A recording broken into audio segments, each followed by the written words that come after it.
Okay, good morning everyone. Let's get started with today's class.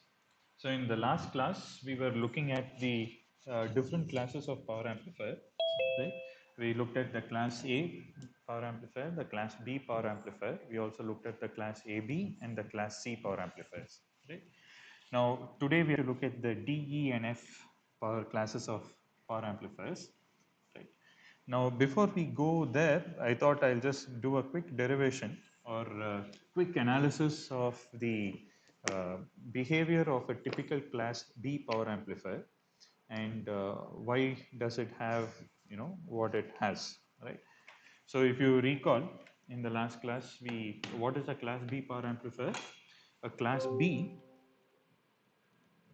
basically conducts only for 180 degrees or exactly half the cycle of the sine wave, right? So we said it's going to be like this, right?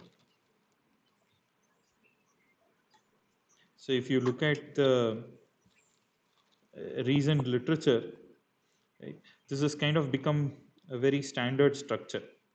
Okay, okay, I'm drawing the with a cascode thing. Earlier in last class, I did it without a cascode.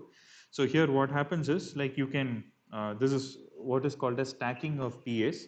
So okay, before going to stacking, let me just draw something like this. All right. So you have the drive being like this. This is your RL. Let's say this is grounded, right? So this is your transformer. Center is given to VDD. Okay.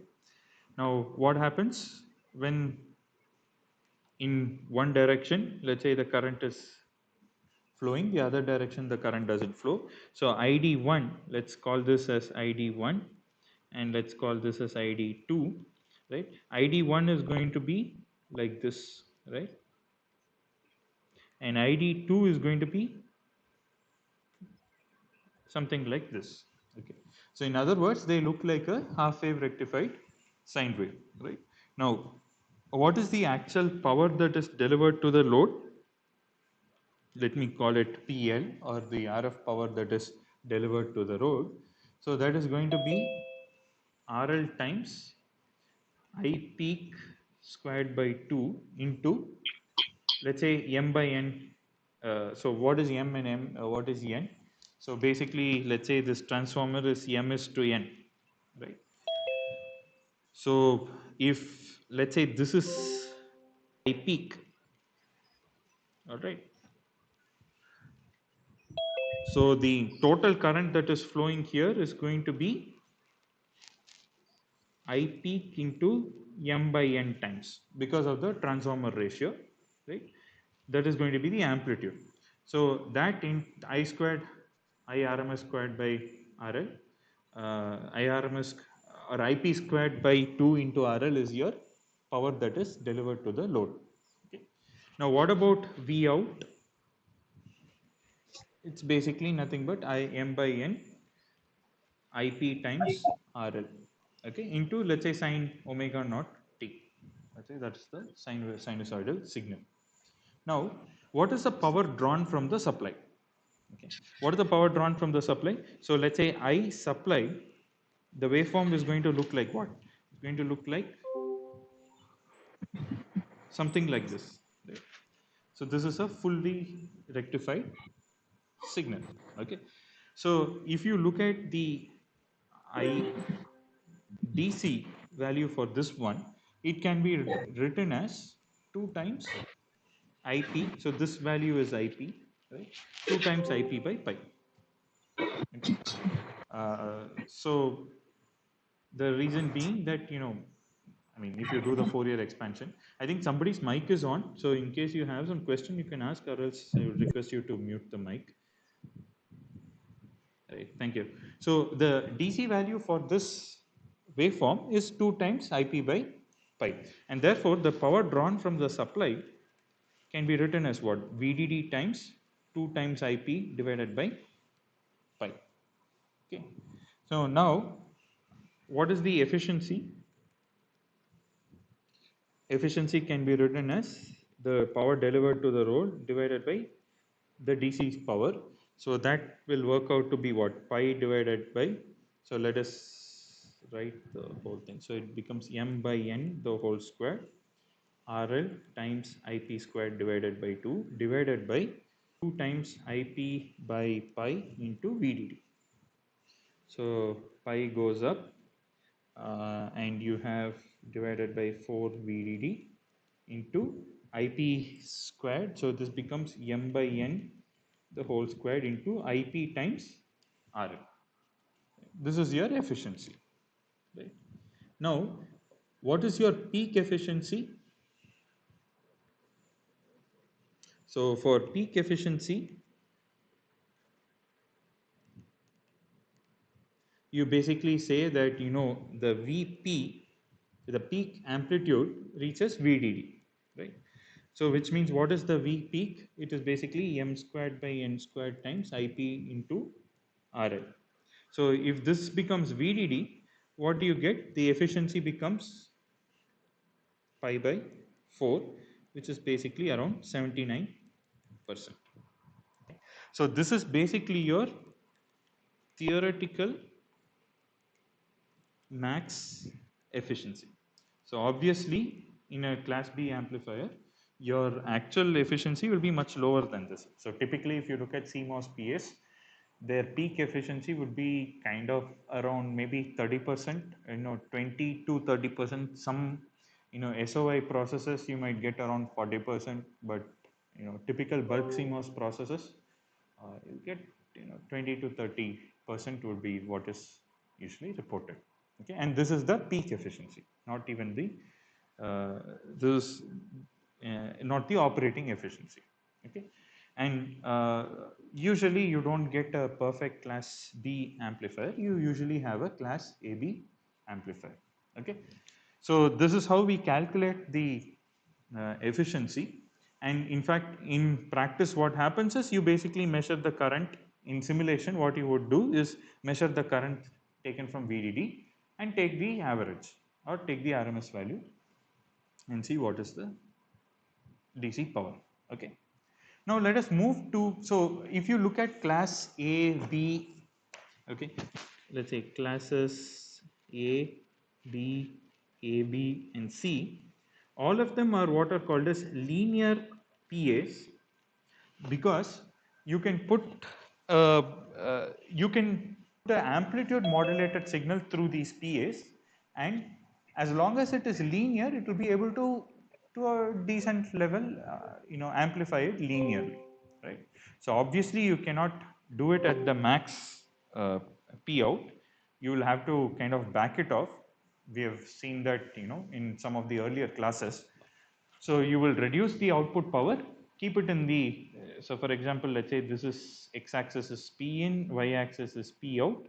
Your curve will look something like this, right? So you will probably restrict yourself to this region of operation, right? And here it is expected to be a linear power amplifier, right? So you can put amplitude modulated signals through it and with the back off. So basically this is the amount of back off that you have to do, right? And you will be able to use it. Okay. Now, what happens if you want to push the theoretical efficiency to 100%? Okay. You say, I don't want any bias current. I really want to aggressively pursue efficiency. So here the point is they are more linear and they have lower efficiency. Okay. Now suppose you want the other way around. You don't care about the linearity, but you want to have a very high efficiency. So that is where we go to the next class of PAs, which is called as switching PAs, switching power amplifiers. And here we have what is called as class D, class E and class F. Okay. So today we will look at all these three classes of power amplifiers. So let's start with the class D. Okay. Now a class D is very straightforward. All right. So here what we are saying is I don't have any amplitude modulation. I have only phase modulation. Okay. And what I'm going to do is I'm just going to overdrive the PM. Okay. So there is class D and class D inverse. I will give you both circuits. I mean, you will see the difference. Okay.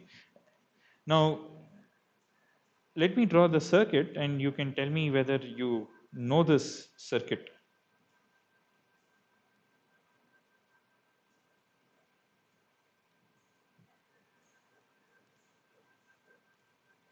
What is this?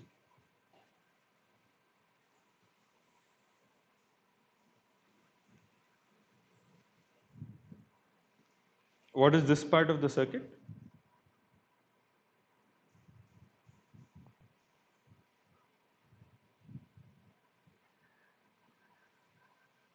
So you guys are listening or whether I am not able to hear you? This is an inverter. So here, as I mentioned, you do not have any amplitude modulation. Switching PAs cannot handle amplitude modulated signals on their own. Okay, they can only handle constant envelope signals. Okay. So it's called as constant envelope signals. Okay, so which means no AM, you can have phase modulation. All right. So the input to your V in basically can be something like this. You know, you can have pulse width modulated signals, or you know, something like this can be your input. Okay, and this goes, you know, from 0 to VDD. It's a toggling signal. Okay. Now, how will this point look like Vx?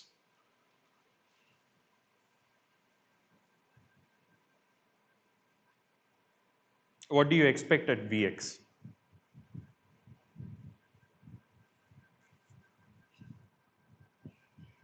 Come on, guys. I think inverter is something that you have studied over and over again to the point you'll be fed up.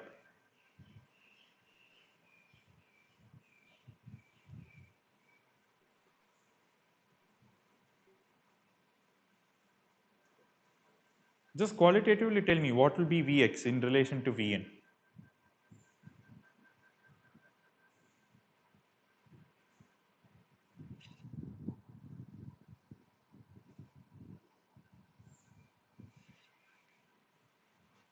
Why am I greeted by immense silence? Yes. Just an inverted with wherever that pulse is there, we have a signal, or else we don't have it. Okay, what you can do is first, I mean, ignore the second half of the thing. If you didn't have this, let's say if you didn't connect this thing, what will be Vx? It will be the inverted version of whatever you have here, right? Yes. That's it. Vx is the inverted version of this one. Okay. Now, what is this RLC network? Okay. So this section can be thought of as some source, voltage source, which is having this toggling waveform going through this series RLC network. Correct. And you're looking at the output across the resistor. Okay. Let's say forget about, you know, okay, let's say it's just a phase modulated signal, all right, and which is coming at some f naught. Okay, or even forget about even phase modulated signal. Let's say it is a normal square wave. Okay, square wave toggling at a frequency of f naught. Now what would you expect, and let's say this L and C is designed such that f naught is equal to 1 by 2 pi root of LC. Okay, what would you expect at V out? Only F naught. It may be a band pass filter because it is only going to allow F naught. Correct. So you will basically have a, so where you have a square wave here, you will have what? A sinusoidal at wave signal at f naught. Correct. Because if you recall, quite a few classes back, we started off with the passives, right? A series RLC network. So what happens? The L and the C will be a short only for, I mean, they will act as if they are a short for the f naught, and at other frequencies they will kind of block the other. So it's basically a band pass filter. Okay. In other words, this whole thing is nothing but a band pass filter, correct? And the band pass filter will allow only f naught. So if you look at the spectrum at this particular point, you'll have f naught, you'll have let's say 3 f naught and 5 f naught and so on, right? Assuming a 50% duty cycle. So if it is not a 50% duty cycle, let's say it is a phase modulated signal, you will also have these other tones, okay? So let's say you will have some bandwidth around it. The bandwidth is because of the phase modulation. Now that will be repeated at all the harmonics. Now what is this band pass filter doing? It is eliminating all your harmonics. It is going to preserve the signal only at around f naught, okay? So your phase modulated signal or your pulse width modulated, say what I mean, your phase modulated signal here is going to be preserved and you will get the sinusoidal phase modulated signal, okay? So this is what is called as a class D amplifier. Ideally, if you think of these transistors as being ideal switches, you really don't have, you really have a theoretical maximum efficiency of how much? Let's calculate, okay? Now, when we talk about efficiency, where is the loss happening?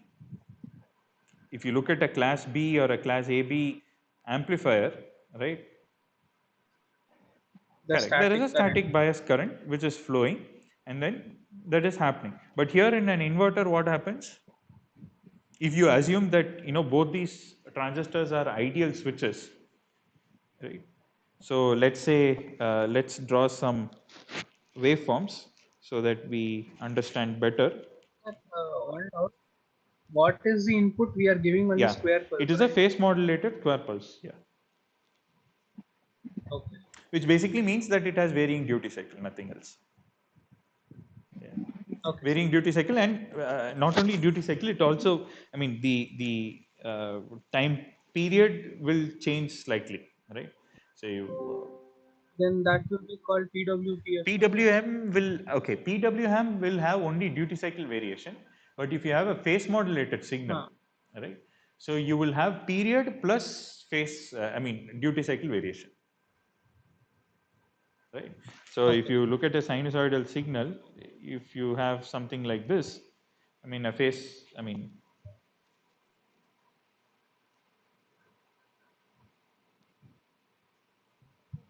something like that. Yes, sir. I So what think will I happen can is understand. you'll have both period variation as well as duty cycle variation. So it is called a PWPFM, if I'm not wrong. Maybe I have not come across that term. Probably Okay. it is called, but we typically call it as a phase modulated signal. That's what we Okay. usually say. Okay. All right. Now, for the sake of simplicity, I'm just drawing a regular square wave. So now, what will be the current drawn from the supply? So if you see, when V in is low, the PMOS is on. Okay. But the current which is drawn through this band pass filter is what? Is it a sinusoidal current or is it a square current?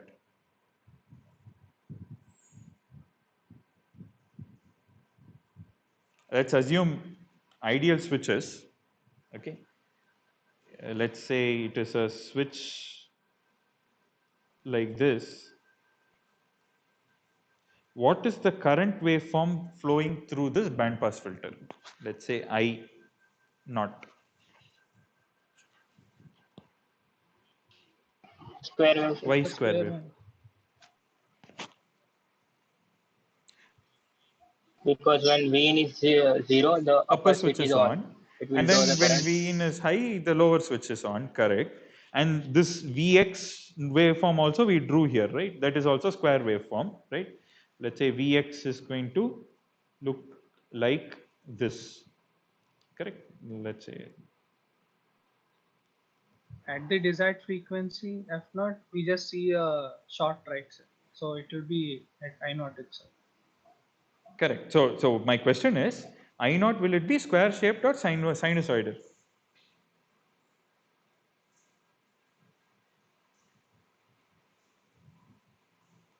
So it's very easy to see. See, it is a series network, right? Yes. The current through the inductor is the current through the capacitor is the current through the resistor. Okay. What is the voltage across the resistor? It is a sinusoid. So what is the current through the resistor?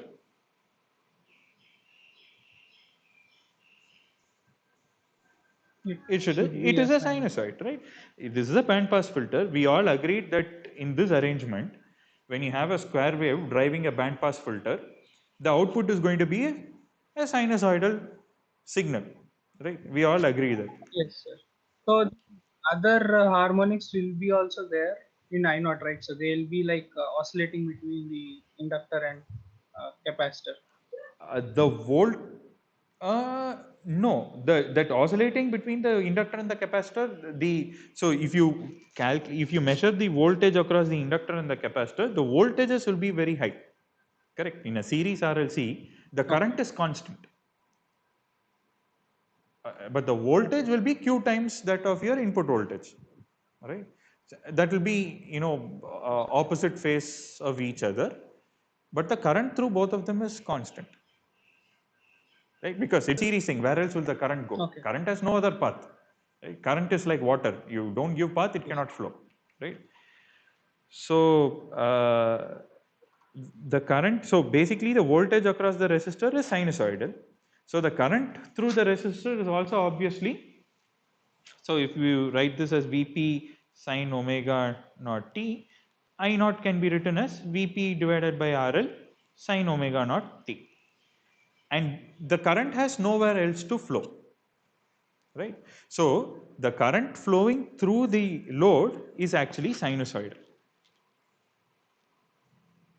Okay, so because Vx is like this, probably the current is going to be like this. Okay, so which means what is the current drawn from the supply? If you assume ideal switches, whatever current is taken from the supply is basically going to the load. Understood? Right? Right. All the current that is, if you assume an ideal supply, whatever is taken from the supply goes to the load. There is no current, there is no wastage. There is no unnecessary current flow. All right. So it basically means that you get 100% theoretical efficiency. Okay. If you assume there are ideal switches, right, whatever current is drawn from the supply goes directly to the load, and because we thought of an ideal switch, there is no power dissipation in the switch, and things are working fine. So you have a theoretical maximum efficiency of 100% in a class D power amplifier. Okay, now let us throw in the actual stuff, right? So if you have an actual PMOS, when it is on, it has some on resistance, right? When it is off, let's say the input is low,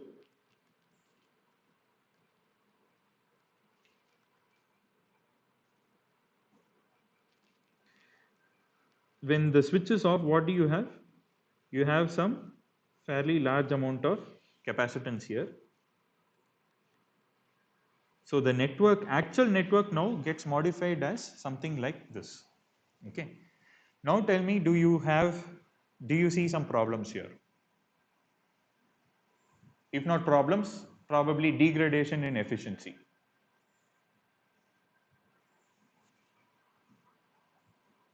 By the way, before that, where is this capacitor C1 coming from?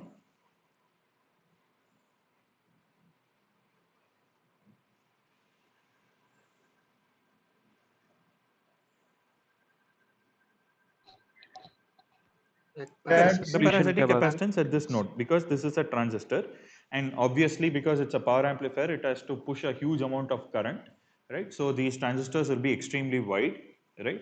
And so obviously the parasitic capacitance at this node will be high. So this includes this node, CGD, all these things are there, and the CGD of this, all these capacitances are bunched up together as C1. Okay. Now tell me, what are the things that you think will degrade your efficiency? Earlier we, exactly, it's an ideal switch. The current directly just goes to the load. Okay, there is no loss anywhere. Now you tell me what all can happen.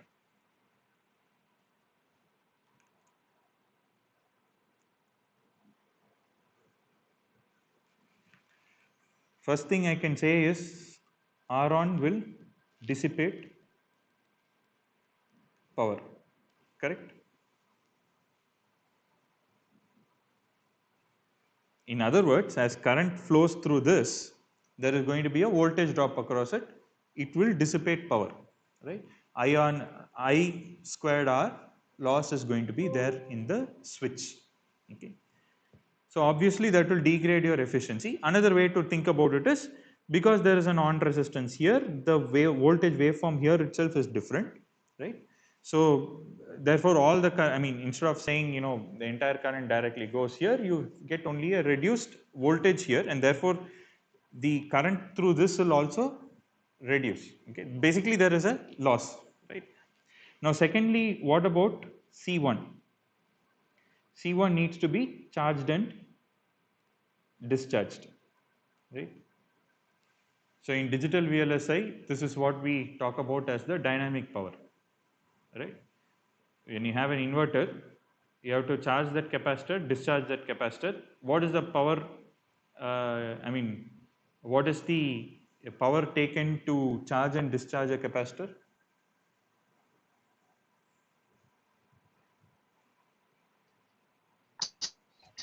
CV square F. Exactly, right? So you'll have C1 VDD squared F as being the power dissipated purely in what? Just charging this useless capacitor to VDD and ground.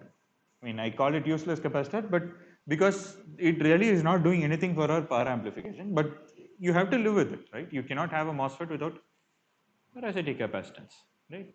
So this parasitic capacitance, you have to charge and discharge it, and that charge discharge process we know will consume a power of CV squared F, right? So these two mechanisms will obviously reduce actual efficiency. Okay. Not to mention that all these lines will have some resistance, this inductor will have its own parasitic resistance. So all these things will include the loss, right? So this loss will be the R routing, okay, R inductor, then you'll also have some R cap, right? Again here you'll have some R routing. So all these resistances, even though they are smaller in number, smaller in value, still will contribute to power loss. You can think of it as being, you know, all these things forming a resistive divider with RL, right? So you have only a fraction of the power being delivered. The rest of the power is all dissipated in these parasitic resistances, the on resistance and the other resistances. Okay, all right. So in a class D, although theoretically you say you have 100% efficiency, in practice, obviously you cannot have, because you have power loss. And as you can see, this number is going to be dependent on frequency, because as frequency increases, your CV squared F loss is going to increase. All right. Okay. Now let's also look at class D inverse. Okay. D inverse is very simple. So in a class D, what did you have? You had a square wave, square voltage waveform at the drain,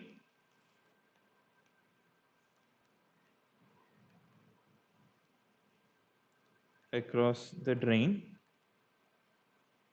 and sinusoidal current waveform through the transistor, correct? The drain waveform, the drain voltage waveform was a square wave, the current was a sinusoid, right? Now in a class D inverse, it's just the other way around, okay? The voltage waveform is a sinusoid and the current waveform becomes a square.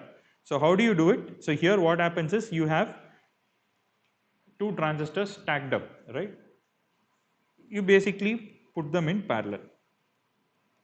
Okay, it's very similar to your class B amplifier.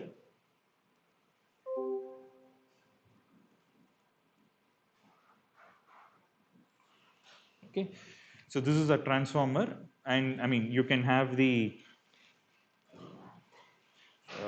tuning network this side or that side, doesn't matter. Either way, what happens? The voltage waveform across this node, right? Let's say Vp and Vm. Vp minus Vm is going to be, voltage will be sinusoid because this is a parallel LC RLC network. Basically, if you use the transformer equation, you can say that this becomes a parallel RLC network, and therefore the voltage waveform has to be sinusoidal, right? And the current waveform, what happens?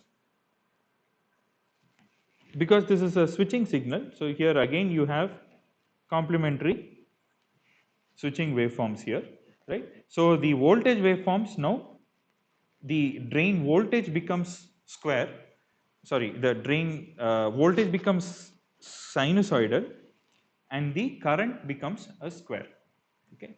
So in D inverse it becomes sinusoidal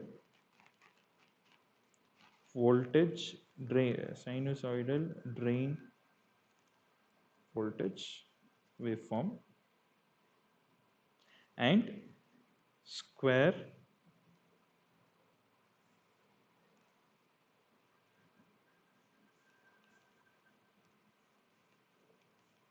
through the transistors, okay?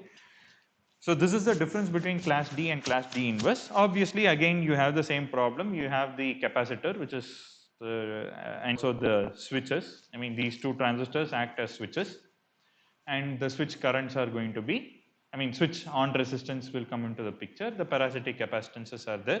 Although you are not abruptly switching them, they also need to kind of take the charging and discharging, okay? So now, so what people thought was, this is a problem, right? What is a problem? On resistance is one problem that you can do nothing you can do about it. How can you solve the on resistance problem? Make the switch wider as much as possible, right? If you make the switch very wide, right, what happens? R on, okay? Wider the switch, the lower the R on, right?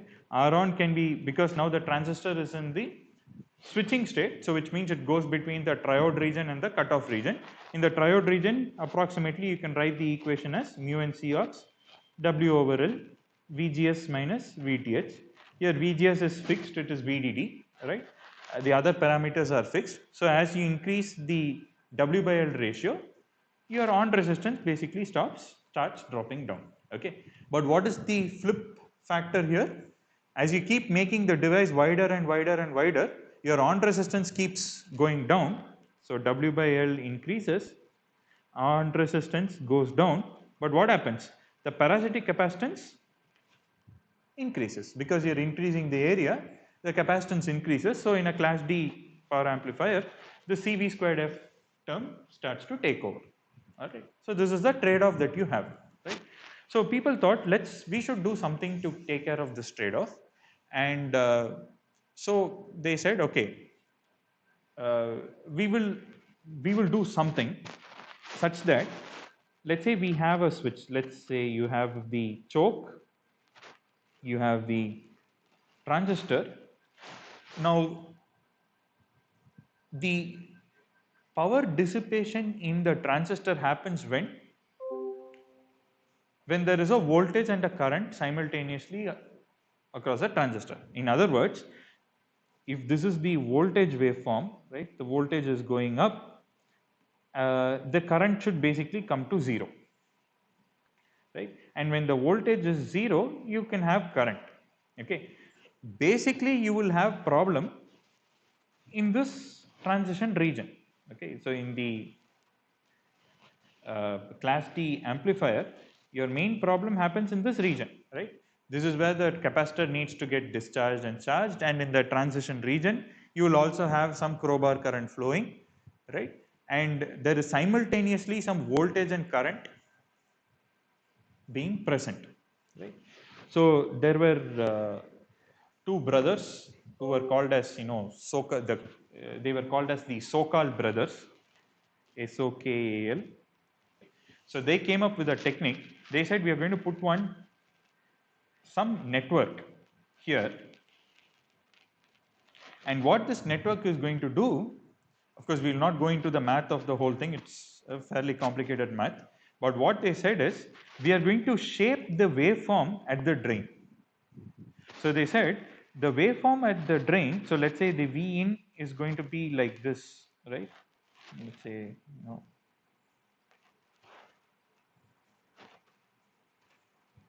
like this. They said the drain node voltage, let's call it D. When the switch is on, of course, this node voltage has to be 0. Okay, and they said this drain node voltage should start to rise only after the. So when this is here, the current waveform will be what? The current will basically flow like sinusoidally. Okay, let's say this is the drain current. Okay. Okay, somebody again has the mic on, so if you can, yeah, thanks. So when the input is high, the drain node voltage is obviously low, and you have this current being shaped like this. So what they said is, when the switch input goes low, right, the current will kind of go low like this, right, and this drain waveform should start going up only after the current has totally gone up. Okay, so this drain waveform goes up like this, and then they said before the next edge arrives, this drain waveform itself should go down. All right. So one first condition is Vd should be 0 before Vn turns on. All right. Or before ID turns on. Okay.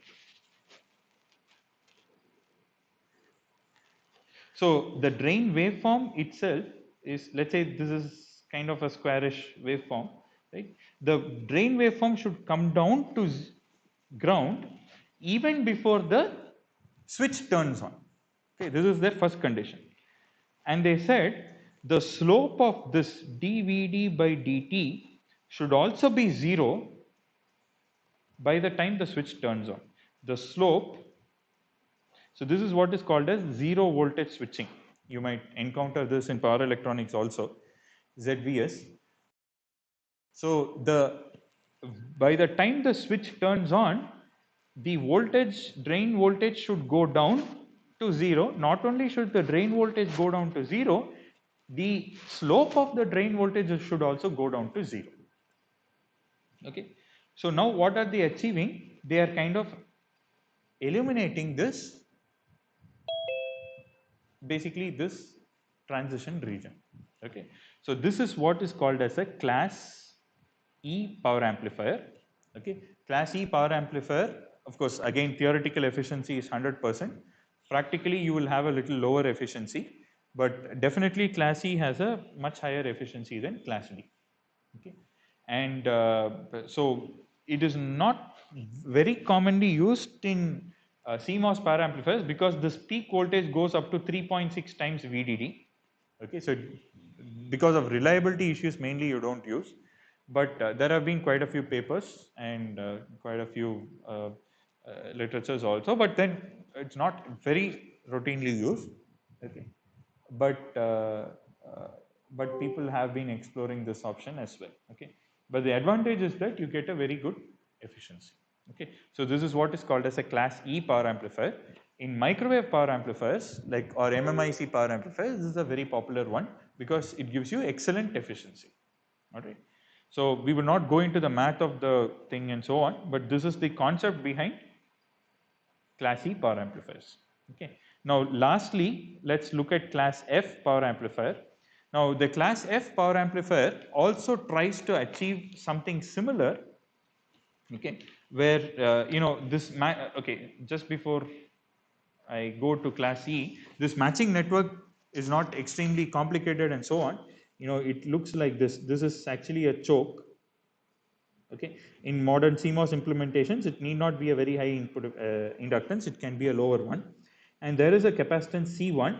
Now, the advantage is the C1 can also absorb the parasitic capacitance here. You have one L, you have one C2, and then you have your RL. Okay. Now, this actually becomes a kind of a second order network. So this L and C2 is, I mean, we'll not do the math of it. So it is such that it gives you a positive reactive part here, so that now it becomes a second order system, and you make it a little underdamped system such that this drain node voltage goes up like this and comes down like this. Okay, and this is where the switch will be. So this is your V in, this is your VD. Okay, so you have 0 voltage switching. Both the switch voltage is 0 and the slope is also 0 at the time that this switching happens. Okay, so all right. Okay, so now let us go to class F. Now class F, what they do is it's kind of a little similar to class D, but then what you do is that you try to do some waveform shaping. So here you do a second order type network to shape the drain waveform, right? But what they do in a class F, right, is something like this. You have a very similar kind of a setup. Okay, you have a DC block, and then let's say you have a. So the problem with class F is that it has too many matching networks and so on. Okay, so what you try to do is that this is tuned at omega naught. Okay, and let's say this is your RL. Now how will be the waveform here? This will again be a sinusoidal waveform here, because it's a parallel RLC network. So which means that the voltage across it will be only sinusoidal, right? But you also put some tuning networks here.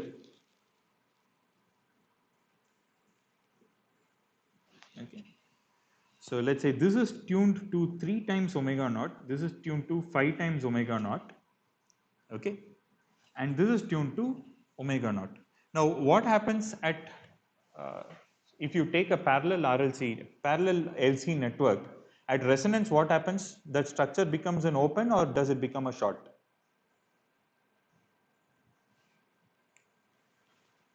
If you take a parallel LC network at F naught, what happens? Does it become an open or does it become a short?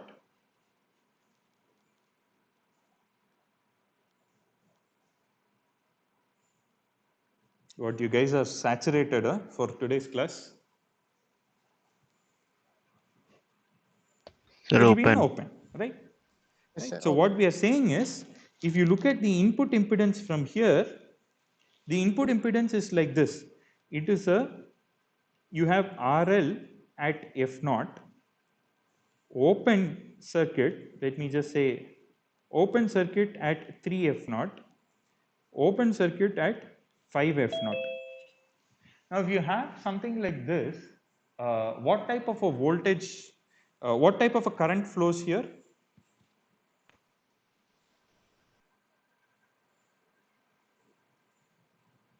Let's say I naught, let's call it I naught. I naught will be sinusoidal, because you are putting an open circuit at all the harmonics of the square wave, right? You are having only a short at, or rather RL at F naught. So this will be sinusoidal. Okay. Now what happens to the waveform, let's say Vx?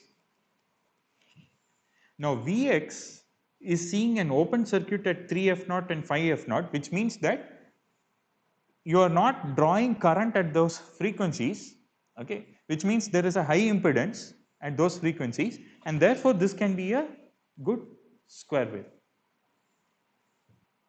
All right.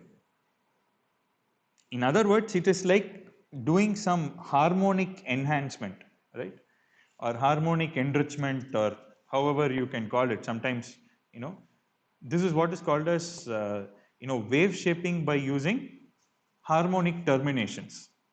All right. So by doing this, what will happen is you are going to make sure that Vx is a square wave and I naught is a sinusoidal wave. There is also a class F inverse, which is basically the other way around. Okay.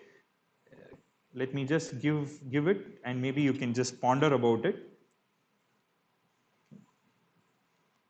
So here what happens is all the things become a series. So a series RLC becomes what? A short. Series RLC is a short at its resonant frequency.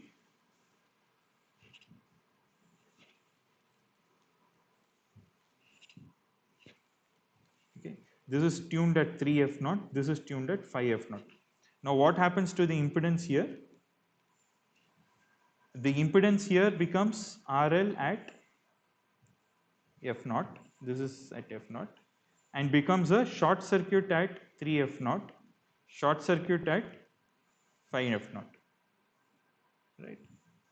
So in an inverse class F operation, right? So it appears as an open circuit at even harmonics and a short at odd harmonics. So the the voltage waveform becomes a sinusoidal waveform, and the current becomes square. Okay. So ID is square. Of course, I naught is sinusoidal, and Vx will be a rectify is sinusoidal. Basically, it is half wave rectified. Half wave rectified sinusoid. Okay. Okay. So with this, we will just load our classes of power amplifier, and maybe I'll just take polar transmitters tomorrow, and or maybe I will save that for the, or maybe I'll just talk about a little bit about the linearization and so on, and then we will move over to oscillators in the next class. Okay. Any doubts, any questions?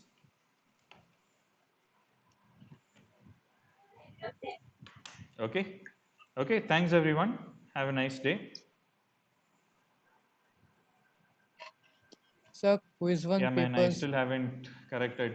Just give me some time. I mean, even with online thing, it's just like Okay. we are jumping from meetings to meetings. It's so hectic. Yeah, I'll try to do it. Okay, by next week, I'll try to give you.